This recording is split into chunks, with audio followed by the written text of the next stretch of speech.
Ndị be anyị ekene m unu n'ụbọchị nke taa. Anyị si na ya dịrị ndị Igbo na mma. Dịka o si dị, ihe bụ Igbo Media ka anyị si wee na-ewetara unu ya bụ nnukwu ozi dị oke mkpa gbasịta maka ana Igbo and Igbo community and ihe debe na Nigeria.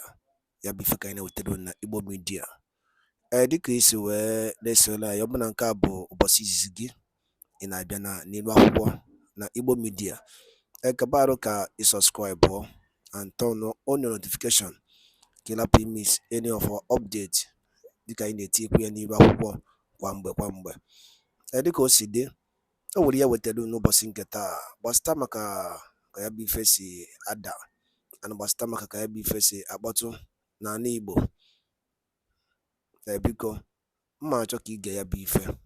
Ihe a bụ Biafran Prime Minister MAZI Simon Ekpa. O nwere ife okwu n'ilu akwụkwọ mma achọ ka unu ga-esi ya bụ ife ọ na-adọrọpụrụ anyị ifu nche n'ilu akwụkwọ gbasịta maka ihe ndị a niile okwu. Alright, over to you, sir. Once again, I welcome every one of you on the progress we have made so far, especially on the issue of defense. Biafra defense has been very, very strong. We're getting stronger by the day. The Biafra Liberation Army and the Biafra resistance fighters has done tremendously very well, and I will invite the Minister of Defense to also have his 2-minute briefing the cabinet. Thank you. Thank you, PM. So, Biafrans, so I greet all the cabinet members present. Just like the PM just said, the defense of Biafra land is very strong. Our men are very motivated. They know that what they're doing is that they're fighting for their freedom as well. So we are fighting for freedom. So our people are doing very well, and we're supporting them. So that's very, very important. I will thank all the federal government administrators, how they are also learning how to support our men on ground by providing some needed supplies when there's need for that. So that's why I don't want to go really deep into it. Also, we're making our men, like our Dragon Fighter Marines and our Black Marines, in the peninsula, they're doing very well. We have some incidents, but we're still controlling the Abana. This regional headquarters in Abana, we're still controlling it partially, but we're fighting there. We're defending the area as well. And also all departments, all the command fronts and the Biafra land in the mainland, we're doing very well. We have some challenges in Imo State, of course, but it's nothing that we cannot handle. So our men, our gallant men are doing everything and they're winning. So we are winning. Biafrans are winning. So just to keep it there, all we need is support, more financial support, for the material that they need. So but we all have so far, we're doing very well and managing all the resources that we have. Thank you, PM. Thank you very much, Defense Minister, for that update. And of course, we have had a development a few days ago with our alliance with the Ambazonia leader, the president of Ambazonia Governing Council, Dr. Cho Ayaba, which the news came that he was arrested in Norway. And of course, on that regard, we have been able to establish contact with the Ambazonia, Governing Council to know exactly what is happening and what is going on. And of course, at this point, the information is still very limited, information we are getting, but it is one of the things that everybody should understand, that it is normal in a struggle like this. You have ups and downs, and you stay very resilient and continue to push, and at the end of the day, the end will justify the means. So I will invite the Director General of the Foreign Affairs Department or Ministry of the Biafra Republic Government in Exile and the Homeland, Professor Joy Irobi, to give us a brief of what we have gathered so far between the Ambazonians Alliance. Professor Joy Irobi, over to you. You have 2 minutes. Thank you. Good evening, dear friends. So to go straight, so I had a meeting with the Ambazonia team, and it was not, well, they were a little bit unsure, and of course it's very understandable. A lot of things are ongoing, but it's kind of kept quiet. So what is important is that they wanted us Biafrans to speak strongly and condemn what is ongoing. And that's what we're also doing, using the social media to really speak strongly against what is ongoing, and also basically looking at the relationship between the Cameroon BIA with Switzerland and the tight relationship between Switzerland and Norway. It's all political pressure. So basically, everything is under control. So we are very close and at standby, waiting for the Ambazonia team to give us some update on what they want us to do. But it's very good that the whole of Biafrans are basically standing strong and really condemning what is ongoing. So it's I believe that this is an opportunity for Dr. Cho to actually showcase why it's very important for Ambazonians to be free. So it might look very terrible or very difficult, but without this challenge, we're not going to be free. So we see it actually as a positive thing, and this is going to end well. I want to stop here now. Thank you, PM. Thank you very much, the Director of Foreign Affairs, the BIAFRA Republic of Nigeria, Professor Robi, and of course on the update from the last court appearance of the leader of indigenous people of Biafra, MAZI Kanu. We expected that what transpired in the last court should have happened long time ago, for the judge to step down because she can't convict MAZI Kanu. And of course, with what we actually foresaw, we encouraged the leader of indigenous people of Biafra to make sure that he was not tried in the last court. And that actually what happened. So if you have listened to many analyses, they have said that he was kind of making a lot of he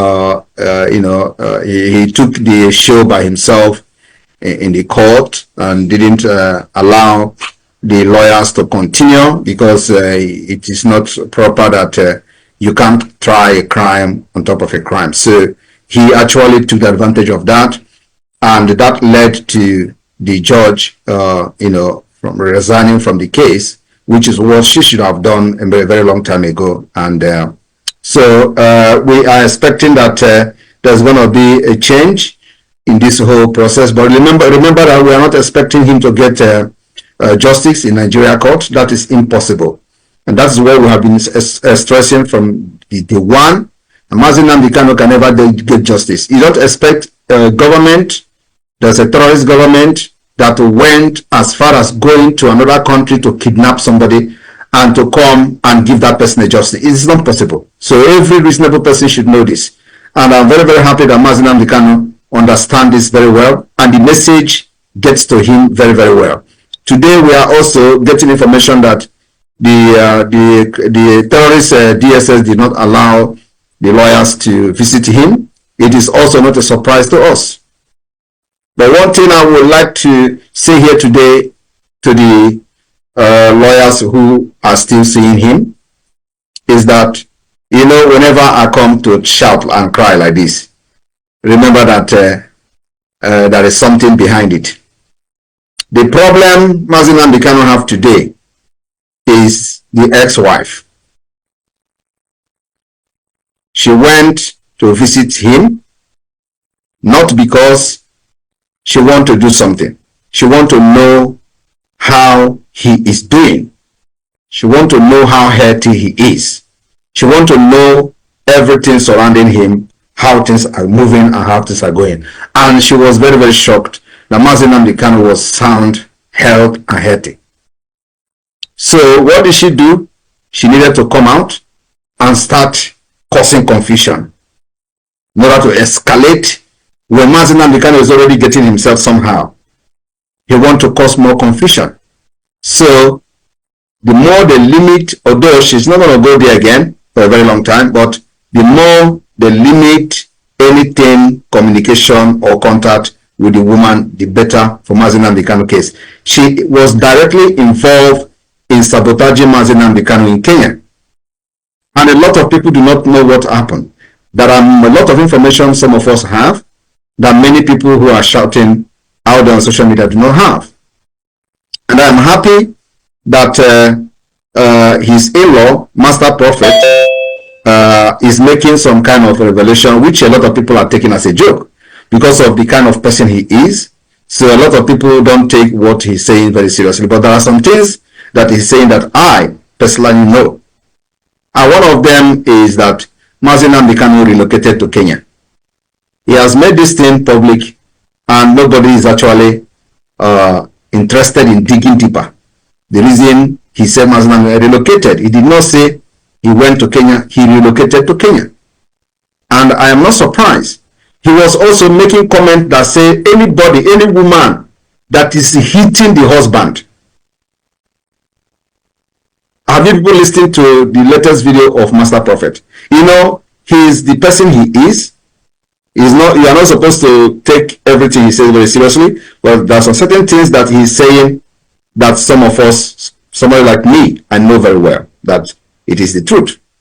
He was making a video the other day and say a woman that is hitting the husband is not supposed to, be a wife.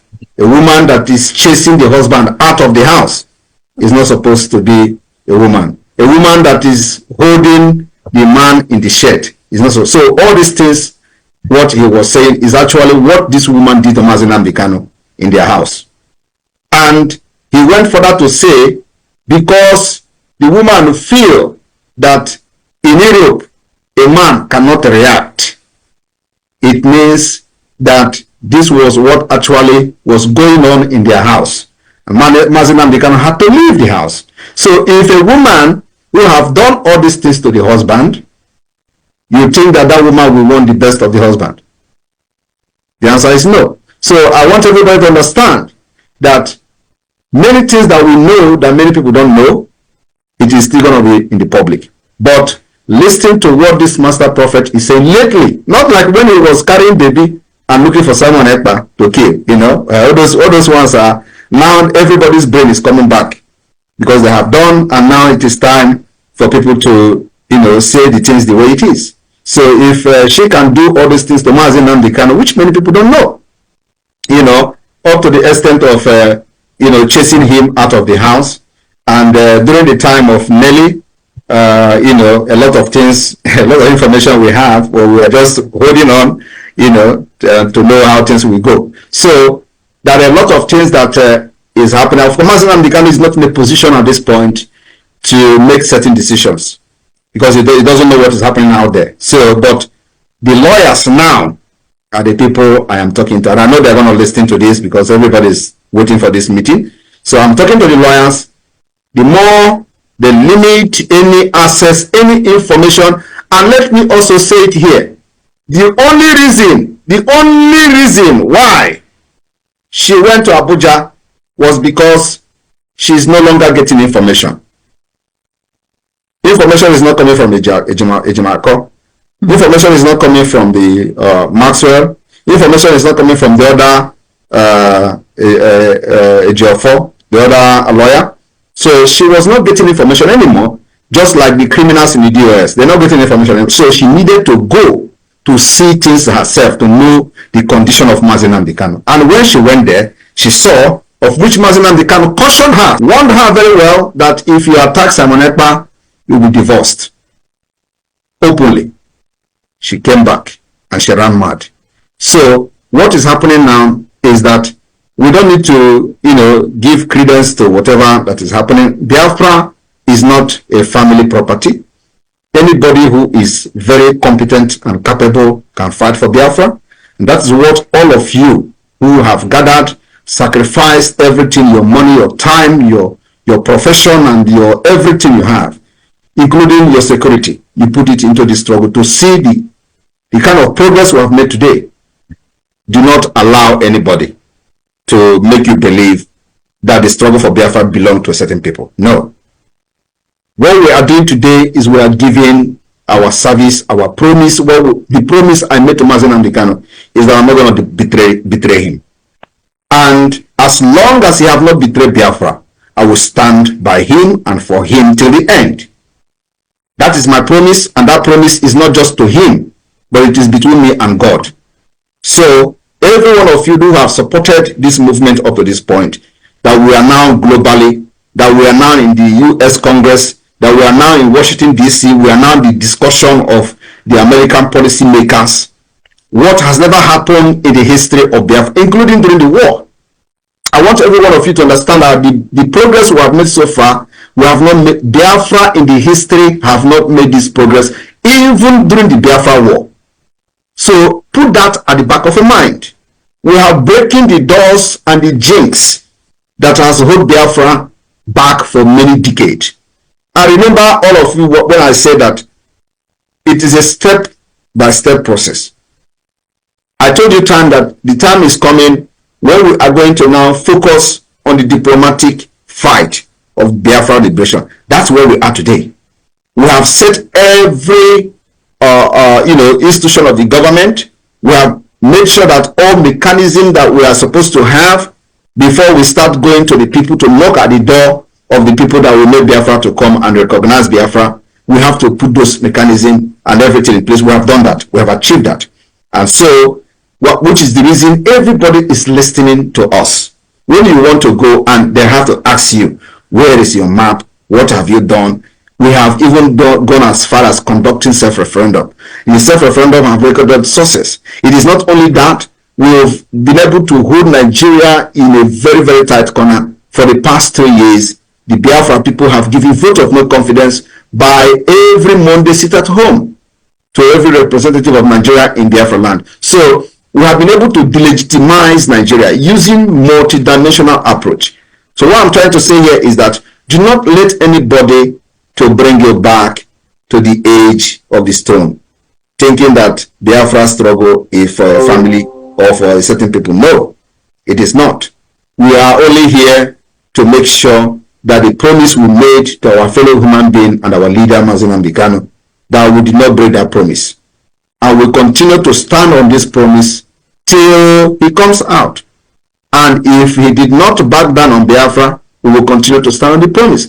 But the good news is that, like I said, he is going to be released in a very historic way. I want you to listen to what he said in the last court. He said the persecution of Ndi Igbo will end with him because he knows what is going on. He knows that the end has come. He knows that we are going to be the end of this whole thing. He knows that by the time we finish with Nigeria, we are going to hand over freedom to our new generation. And that is where the whole persecution of Ndi Igbo ends. So if you understand that word very well, when I told you I am going to take word, I take word inside the heart of MAZI Nnamdi Kanu, that thing he said in court actually have, vindicated me, because it is in line with our thought, it is in line with everything we have said in this process of liberation. And of course, those who have been the criminals killing our people, he talked to them as well. You remember when our people were carried, when they pushed our commanders in helos, and they will drive them across Biafra land. They have killed this one, they have killed this, they have killed that. You remember how they have killed our people? So he was talking to the criminals who are making kidnappings and killing our people. You know that there is the one they call Madubugo, who was the commander of ESN. That one is gallivanting in Abuja. He lived in government house. So that one was part of the kidnapping ring of Ifeanyi Ejiofor. He was into kidnapping. He kidnapped the the former commissioner of utility in Anambra State. This information is public.